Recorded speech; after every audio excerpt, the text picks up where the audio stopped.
হচ্ছে, আবার একটা আতঙ্কের পরিবেশ সৃষ্টি করা হচ্ছে। মত বিরোধী মত দমনের নামে মামলার যে সাইকেল, আমরা সেইখানে আবার চলে গিয়েছি। ক্যাম্পাসগুলো আবার আনরেস্টের দিকে যাচ্ছে, অস্থিতিশীল পরিবেশ সৃষ্টি হচ্ছে। আবার আমরা আগের সংস্কৃতিতে আমরা চলে যাচ্ছি। আমরা মত প্রকাশের স্বাধীনতা চাই। মত প্রকাশের স্বাধীনতা আগেও ছিল, মত প্রকাশের স্বাধীনতা আওয়ামী লীগের সময় ছিল। আমরা দ্বিমত প্রকাশের স্বাধীনতা চাই। আমার সিরিয়াল অনেক পিছনে ছিল, যদিও আমি আজকে এই সংসদে আমরা অনেক ত্যাগ তিতিক্ষা, আমরা সবার কাছে অনেকের সংগ্রামের কথা শুনি। তারা অনেক লড়াইয়ের মধ্য দিয়ে আজকে এই সংসদটি আমাদের প্রজন্মের জন্য, আসলে আমরা আজকে যা কাজ করছি না কেন সেগুলো হচ্ছে আমাদের প্রজন্মের জন্য। আপনারা যে কাজগুলো করছেন, যে দায়িত্বটা নিয়েছেন, এই দায়িত্বের ফলভোগী বা সুবিধাভোগী কিন্তু আমাদের এই প্রজন্ম। মাননীয় স্পিকার, আমরা খুব আশাহত হই যখন এই সংসদ এত রক্ত, এত লড়াই, এত ত্যাগের পরে আজকে যখন এই সংসদটি গঠিত হয়েছে, কিন্তু এই সংসদ আবার আগের যেই বিশিয়াস সাইকেল, দোষারোপের যেই সাইকেল, একজনকে বিভিন্ন ট্যাগিং এর যেই সাইকেল, মত দমনের নামে, বিরোধী মত দমনের নামে মামলার যেই সাইকেল, আমরা সেইখানে আবার চলে গিয়েছি। ক্যাম্পাসগুলো আবার আনরেস্টের দিকে যাচ্ছে, অস্থিতিশীল পরিবেশ সৃষ্টি হচ্ছে। বিরোধী দল মত দমনের জন্য মামলা করা হচ্ছে। প্রতিমন্ত্রীকে ফেসবুকে লেখার কারণে বাসা থেকে তুলে নিয়ে আসা হচ্ছে। হুইপকে সমালোচনা করলে বাসা থেকে তুলে নিয়ে আসা হচ্ছে। আবার আমরা আগের সংস্কৃতিতে আমরা চলে যাচ্ছি, যেখানে মাননীয় প্রধানমন্ত্রী নিজে কার্টুন শেয়ার করে বিভিন্ন স্যাটায়ার, বিভিন্ন মকারিকে প্রমোট করছে, বিরোধী মতকে প্রমোট করছে। সেইখানে এই সংসদ গঠিত হওয়ার পর থেকে আজকে পর্যন্ত 9টা ঘটনা ঘটেছে, যেখানে মত প্রকাশের জন্য আজকে বাসা থেকে তুলে নিয়ে আসা হয়েছে। মাননীয় স্পিকার, আমরা মত প্রকাশের স্বাধীনতা চাই। মত প্রকাশের স্বাধীনতা আগেও ছিল, মত প্রকাশের স্বাধীনতা আওয়ামী লীগের সময় ছিল, তবে সেটা সহমত প্রকাশের স্বাধীনতা। আমরা এই পার্লামেন্টের পরে আমরা শুধুমাত্র মত প্রকাশের স্বাধীনতা নয়, আমরা দ্বিমত প্রকাশের স্বাধীনতা চাই। আমরা এখানে দাঁড়িয়ে মাননীয় প্রধানমন্ত্রীর সমালোচনা করতে চাই। আমরা নির্ভয়ে ফেসবুকে আমরা ব্যাকস্পেস ব্যবহার করতে চাই না, কিন্তু আবার একটা ভয়ের পরিবেশ সৃষ্টি করা হচ্ছে, আবার একটা আতঙ্কের পরিবেশ সৃষ্টি করা হচ্ছে। আমরা দেখলাম সিলেক্টিভ এক ধরনের বিরোধিতার পরিবেশ তৈরি করা হচ্ছে। আমাদের সমাজের যারা গ্রহণযোগ্য এক ধরনের পলিটিক্যালি এলিট শ্রেণীর নারীদেরকে নিয়ে যখন সমালোচনা করা হয়, তখন সেটাকে নারীদের বিরুদ্ধে এটাকে বিবেচনা করা হয়। কিন্তু যারা পলিটিক্যালি পিছিয়ে পড়া জনগোষ্ঠী রয়েছে, গার্মেন্টস কর্মী রয়েছে, যারা হচ্ছে এই দেশের অর্থনীতির চাকাকে সচল করার জন্য রাত দিন পরিশ্রম করে যাচ্ছে, গ্রামগঞ্জের নারীরা, মায়েরা যারা রাত দিন পরিশ্রম করে যাচ্ছে, তাদেরকে যখন স্লাট শেম করা হয়, গালি দেওয়া হয়, সেটাকে আমরা নারী বিরোধিতা হিসাবে আমরা সেটাকে আমলে নেই না। এই ধরনের সিলেক্টিভ নারী বিরোধিতা করা, এই ধরনের সিলেক্টিভ নারী সমালোচনা করার যেই ধরনের প্রবণতা রয়েছে, সেই জায়গাগুলো থেকে মাননীয় স্পিকার আমাদেরকে বেরিয়ে আসতে হবে। মাননীয় স্পিকার, আজকে ক্যাম্পাসগুলোতে আবার এক ধরনের অস্থিতিশীলতা তৈরি করা হচ্ছে। আমরা যখন আমি ইউনিভার্সিটি থেকে 2022 সালের অক্টোবরে ইউনিভার্সিটি থেকে এসেছি, আমাদের সময় গ্যাস্ট্রোম গণরুমের কালচার ছিল। আমাদের সময় একটা শিক্ষার্থী অনেক স্বপ্ন নিয়ে বিশ্ববিদ্যালয়গুলোতে যেত। আমরা সেখানে দেখেছি ক্ষমতাসীন দল কিভাবে বিশ্ববিদ্যালয়ের শিক্ষার্থীদের তাদেরকে পুঁজি করে তাদের ক্ষমতা কাঠামোকে দীর্ঘমেয়াদী করার জন্য সেখানে বাধ্যতামূলক সেখানে রাজনীতি করাতো। আজকে সেখানে বিশ্ববিদ্যালয়গুলোতে আবার গ্যাস্ট্রোম গণরুম কালচার চালু করার প্রয়াস শুরু হয়েছে। আবার সেইখানে বাধ্যতামূলক রাজনীতির কালচার শুরু করা হচ্ছে।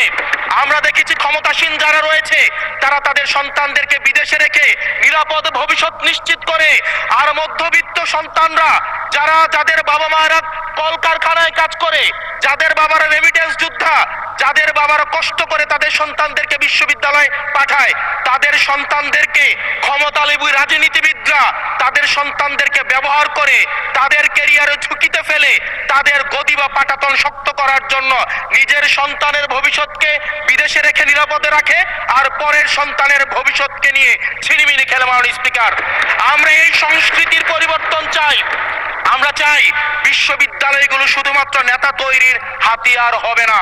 এই বিশ্ববিদ্যালয়গুলো গবেষণা, বিশ্ববিদ্যালয়গুলো পাঠ চর্চা, বিশ্ববিদ্যালয়গুলো সেখানে এক ধরনের মনস্তাত্ত্বিক সমৃদ্ধি, এবং সেখানে হচ্ছে আমরা যেখানে গবেষণা হবে সেখানে আমরা বিশ্ববিদ্যালয়গুলো থেকে বুদ্ধিজীবী গবেষক আমরা হচ্ছে বাংলাদেশকে এবং জাতিকে উপহার দিতে পারবো। কিন্তু অত্যন্ত দুঃখজনক বিষয়, আজকে বিশ্ববিদ্যালয়গুলো শুধুমাত্র নেতা উৎপাদন করার এক ধরনের বিশেষ সার্কেলে পরিণত হয়েছে। মাননীয় স্পিকার, মাননীয় স্পিকার, এই ৩৬ জুলাই এই তরুণ প্রজন্মকে কি দিয়েছে? বক্তব্যের শুরুতে অনেককে স্মরণ করে আমরা ৩৬ জুলাইয়ে, এই জুলাইতে যারা আহত হয়েছে, ১৭ বছর ধরে যারা নির্যাতিত নিপীড়িত হয়েছে, তাদেরকে স্মরণ করতে আমরা লজ্জা পাই। মাননীয় স্পিকার, তাদেরকে মুখ দেখানোর আমাদের জায়গা নাই, আমরা তাদেরকে কিছুই দিতে পারি নাই। আমরা একটা কাঠামোগত পরিবর্তনের জন্য আমরা আজকে এই সংস্কার, আমাদের কাঠামোগত পরিবর্তনের জন্য আজকে আপনাদের এই লড়াইটা ছিল, এই সামগ্রিক হাউজের লড়াই ছিল। আমি চ্যালেঞ্জ করে বলতে পারি, যদি 2009, 10, 11, 12, 13, 14 সালে আমি সংসদে বসে কিছুক্ষণ আগে আমি 2009 সাল পরবর্তী থেকে 12 সাল পর্যন্ত যেই সংসদের যে বিতর্কগুলো ছিল আমি বিতর্কগুলো পড়ার চেষ্টা করছিলাম। মাননীয় স্পিকার, যদি আজকে এটা 2014 সালের সংসদ হতো, আর যে সংস্কার প্রস্তাবগুলো এই পাশ থেকে দেওয়া হয়েছে, ঐকমত্য কমিশন থেকে দেওয়া হয়েছে, এই সংসদের একজনকেও খুঁজে পাওয়া যেত না যে এই সংস্কারের বিরুদ্ধে অবস্থান নিত। আজকে মানবাধিকার কমিশনকে ল্যাপস করে দেওয়া হয়েছে। মানবাধিকার কমিশনকে ল্যাপস করা হয়েছে, বারবার করে বলা হচ্ছে আরো শক্তিশালী ভাবে হচ্ছে মানবাধিকার কমিশন নাকি উত্থাপন করা হবে। আজকে পুলিশ সংস্কার কমিশন, আজকে অর্ডিন্যান্স সেখানে বাতিল করে দেওয়া হয়েছে, বলা হচ্ছে আরো পুনর্বিবেচনা সাপেক্ষে সেখানে হচ্ছে এই সংসদ উত্থাপন করা হবে। মাননীয় স্পিকার, যদি সেটাকে সংসদ, সবকিছুই তো সংশোধনের মধ্য দিয়ে যাচ্ছে, যদি এটা নিয়তটা যদি সহি থাকতো, ওয়েল ইন্টেনশন যদি থাকতো, এই অর্ডিন্যান্সটাকে এখানে গ্রহণ করে পরবর্তীতে কিন্তু সংশোধন করা যেত। মাননীয় স্পিকার, মাননীয় স্পিকার, মাননীয় সদস্য, আপনার সময় 2 মিনিট বাড়িয়ে দেওয়া হলো, 2 মিনিটে শেষ করুন। Thank you. মাননীয় স্পিকার, মাননীয় স্পিকার, আজকে সরকারি দল, বিরোধী দল, এই সরকারি দল এবং বিরোধী দল একটা আপেক্ষিক বিষয়। আপনারা এই পাশে ছিলেন, এখন সময়ের পরিক্রমায় এই পাশে গিয়েছেন, আমরা এই পাশে আছি। যদি জনগণ চায়, আমরা যদি মানুষের ম্যান্ডেট নিয়ে এগিয়ে যেতে পারি, তাহলে সময়ের পরিবর্তনে এই সিট পরিবর্তন হবে। আমি আপনাদের সবাইকে আহ্বান জানাবো, প্রজন্মের ভাষাকে অনুধাবন করার চেষ্টা করুন। এটা আমি আমার নিজেকেও বলবো, প্রজন্মের ভাষাকে পড়ার চেষ্টা করুন। আমাদের প্রধানমন্ত্রী যিনি আছেন, মাননীয় প্রধানমন্ত্রী, ওনার সন্তান যেই প্রজন্মের, আমরা একই প্রজন্মের, আমাদেরকে ধারণ করার চেষ্টা, আমি চাইবো আপনারা সবাই আমাদেরকে ধারণ করার চেষ্টা করবেন। বিএনপির নয়, কেবল জামাতের নয়, কেবল এনসিপির নয়, বাংলাদেশের মানুষের স্বার্থ, বাংলাদেশের মানুষের আকাঙ্ক্ষা, বাংলাদেশের মানুষের স্বপ্ন বাস্তবায়ন যেন আমরা করতে পারি। মাননীয় স্পিকার, মাননীয় স্পিকার, এই চেয়ার আমি অনুধাবন করতে পারছি জনগণ বিচ্ছিন্নতা তৈরি করে। এই সংসদে বসে, এসি রুমে বসে, এসি গাড়িতে চলে, মিনিস্ট্রি এসিতে বসে, বাসার মধ্যে 24/7 আনইন্টারাপ্টেড ইলেকট্রিসিটির মধ্যে থেকে জনগণের সমস্যা বোঝা যায় না। এই জন্য এই সংসদে যখন আমরা দাঁড়াই, আমরা জনগণের সমস্যা অনুধাবন করতে পারি না। আমরা এই সংসদে বসে যদি আমরা লোডশেডিং এ আমরা খুঁজি, এই সংসদে বসে লোডশেডিং পাওয়া যাবে না, এই সংসদে বসে জনগণের সমস্যা পাওয়া যাবে না, এই সংসদে বসে সবকিছুকেই, মাননীয় স্পিকার, আমরা যে এই বাংলাদেশের সবচেয়ে সুবিধাভোগী মানুষের মধ্যে এই সংসদে যারা বসে আছি, বাংলাদেশের সবচেয়ে ফেসিলিটেড মানুষের মধ্যে আমরা অন্যতম। মাননীয় স্পিকার, মাননীয় স্পিকার, আমাদের জনগণের কাছে যেতে হবে, জনগণের আশাগুলোকে, সময়গুলোকে, স্বপ্নগুলোকে আমরা রাজনৈতিক ভাষার মধ্য দিয়ে, কর্মসূচির মধ্য দিয়ে সেগুলোকে বাস্তবায়নের জন্য আমাদের সবাইকে সমন্বিতভাবে, ঐক্যবদ্ধভাবে কাজ করার প্রয়াস আমাদেরকে থাকতে হবে। আবার যদি আমরা বিভাজনের রাজনীতিতে যাই, তাহলে সেখান থেকে বিএনপি বেনিফিটেড হবে না, এনসিপি বেনিফিটেড হবে না, জামাতে ইসলামী বেনিফিটেড হবে না, সেখান থেকে বেনিফিটেড হবে আমরা জুলাইতে যাদেরকে আমরা পরাজিত করেছি, তারা বেনিফিটেড হবে। মাননীয় স্পিকার, ধন্যবাদ। ওকে, লাস্ট মিনিট। সেজন্য আজকে এই সংসদে আমাদের একটা ন্যাশনাল এগ্রিমেন্টের দিকে যেতে হবে। আমরা পলিসির জায়গায় আমাদের বিরোধিতা থাকবে, পলিসির জায়গায় আমরা এগ্রিমেন্টের মধ্যে থাকবো, কিন্তু আমাদের একটা রেড লাইন টানা উচিত। এই লাইনটা আমরা ক্রস করব না। আমরা যখন শুনতে পাই যে একটা রাজনৈতিক দলকে নির্মূল করার আহ্বান একটা সরকার দল থেকে আসে, সেই বাংলাদেশে আমরা মাননীয় স্পিকার দেখতে চাই না।